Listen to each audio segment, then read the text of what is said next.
Alam mo na ngayon ang totoo. Hindi to yung katotohanan na inaasahan ko. Akala ko buhay yung anak ko.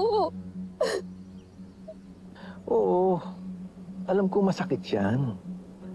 Mahirap. Pero kung hindi mo naman nalaman na iba ang dugo ni Tali, hindi mo naman maiisip ngayon yan eh. Oo, nandun na ako. Namatay ang anak mo. Sanggol pa lang siya. Pero napakaswerte mo, Rosel. May pumalit. Kaya hindi mo gaanong naranasan ng mawalan. Ano yun? Sapat na ba yun, ha? Ano yung konsolasyon sa mga ginawa ninyo sa akin? Ano pa pang gusto mong gawin ko? Ha?